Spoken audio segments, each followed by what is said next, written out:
let me say this.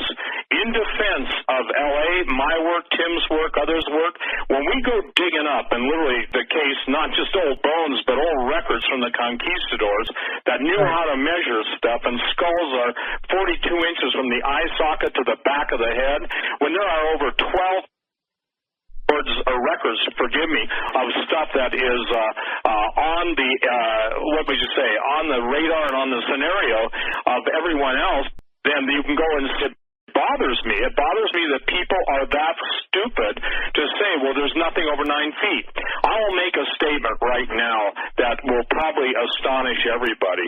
But the idea that there are people in the U.S. military and special operations of branches that everyone is known not to exist, in other words, there's no records, even to the point of,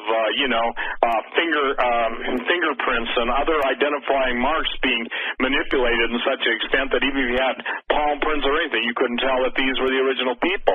But when they tell me that they're battling the same things, L.A., that your guys told you, that all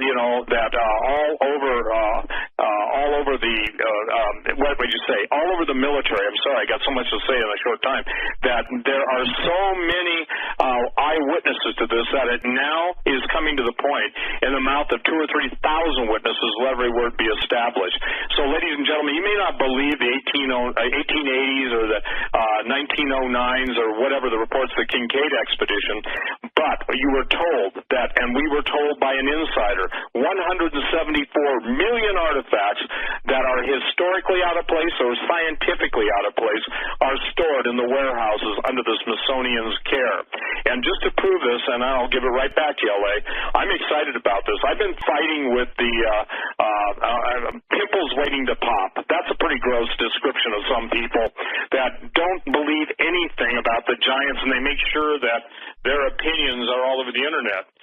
Finally, there are some people in Australia and New Zealand that have done a marvelous tracking of Maui. Maui is one of the islands, obviously, in the Hawaiian Island chain, but they don't understand that that was also an Egyptian seafarer that basically there's so much evidence now, it can't be denied, that sailed the entire Pacific. The gods of Egypt were in there and everything. Now, fast forward to the late 1880s, and one of the guys who was an Egyptian prime minister, he asked the Smithsonian, he asked the U.S. government to return all Egyptian artifacts that were in the United States or to destroy them. Now, what does that sound like? That sounds like basically an Egyptian parliamentarian or, the prime minister basically wanted everything covered up or brought back under his control. So what I'm saying is this, ladies and gentlemen, when I hear, and I'm saying this, when I hear someone make a dumbass statement like there's nobody over 7 feet tall, well, then he better just give it up and forget basketball, because the point being is that thousands of records testify against him. Every myth and legend testifies against him. Every single newspaper article, every single find, people that have spent 50 years of their lives on the opposite side of the world tracking this. So again, somebody says, well, you sound like you're a little irritated. Oh, yeah. But it's beyond irritation.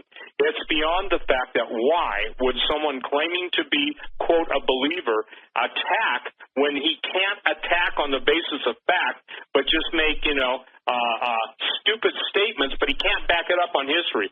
If we write books, if we talk to the Native American elders, if L.A. goes to Peru, he deals with all the Caracas skulls. And by the way, that's not head binding. Why do you think the Egyptians who didn't practice head binding head bound? How do you think blonde-haired, blue-eyed people got to Peru in the Chachapoyo region? How do you think those blonde-haired, blue-eyed people ended up in the South Pacific? How do you think all this stuff spread? It wasn't because of isolationism. It was because of diffusionism. Go ahead. Yeah, those two words, isolationism, diffusionism, we need to just break off for a second and talk about it.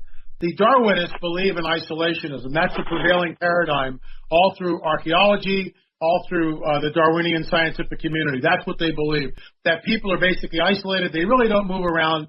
They just kind of stay there, and things move very, very, very slowly. I'm a diffusionist. I know Stephen is. There's a whole bunch of us out there. And the diffusionist believes, no, people want to travel. people go, well, what the heck's over that hill? I don't know. Let's go. Okay, let's pack a lunch and go. And that's what we believe happened. We know, look, I'll tell you something, Steve. It's really interesting. The isolationists insist that America's Stonehenge didn't exist, that the Phoenicians weren't there, yada, yada, yada. And yet, when we go to America's Stonehenge, which I've been to, and it's actually all that research is in one of the books plus a YouTube video, whatever. The bottom line is, and a henge is a circle, there are standing stones, sometimes 100 yards, sometimes 200 yards away from the center of the henge. So when you stand there in the center of the henge on the summer solstice, which is the longest day of the year, the sun comes up over that standing stone. Most Native Americans did not create sites like this, but wait, it gets better. And this is what's amazing. And this is the work of Kelsey Stone. He went on Google Earth and he drew a line from the center of America's Stonehenge, which is in New Hampshire, okay? Drew the line out to the summer standing stone to see where it would go. And he continued the line and continued it and further and further and further, and he wound up in England. But he wound up in Stonehenge, England, and that line bisected perfectly the center trilithon, which is 3 stones, 2 uprights, and a column on the top, creating like a bar up on top, a doorway essentially.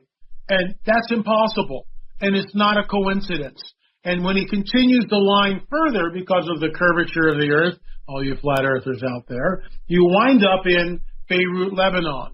Beirut, Lebanon was one of the homes of the Phoenicians. It's diffusionism. They traveled, and that site was abandoned.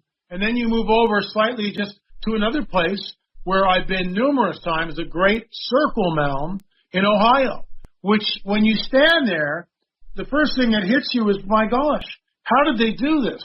It's a henge. There's a moat on the interior, a waterway on the interior, which goes down about 8 feet below the surface.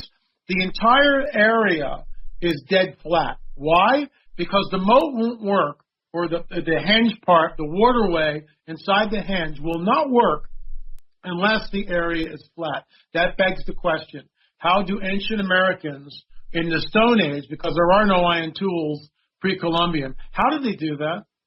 There are no transits. How did they do that? There are no levels. How did they do that? Yet it's there. And originally there were 2 serpent heads at the entrance to this thing. It's a highly charged place. They found evidence of human sacrifice, surprise, surprise.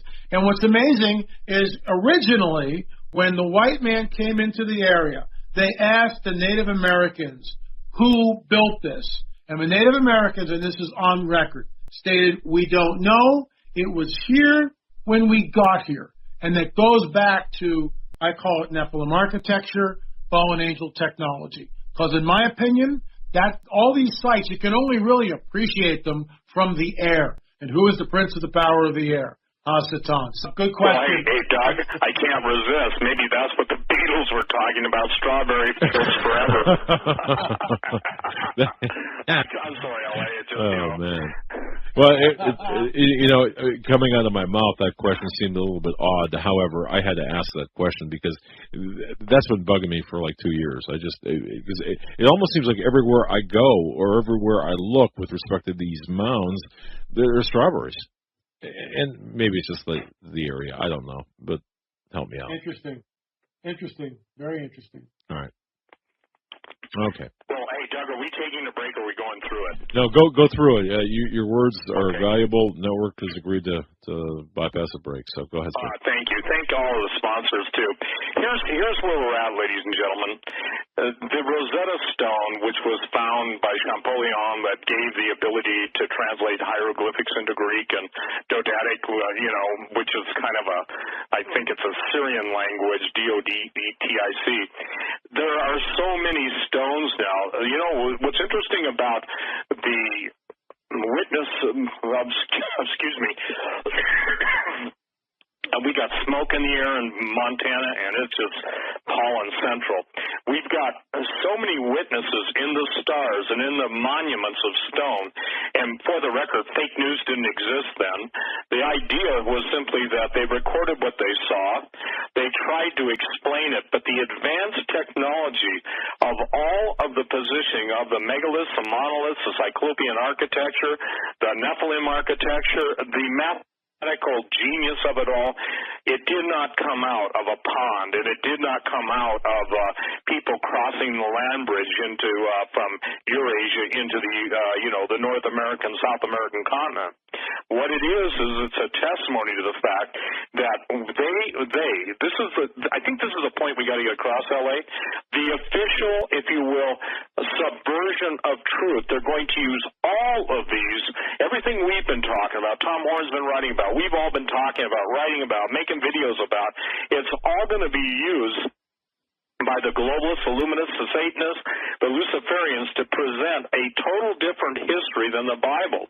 And what's critical to understanding this, the one thing the devil hates more than anything is the Word of God, the Holy Bible.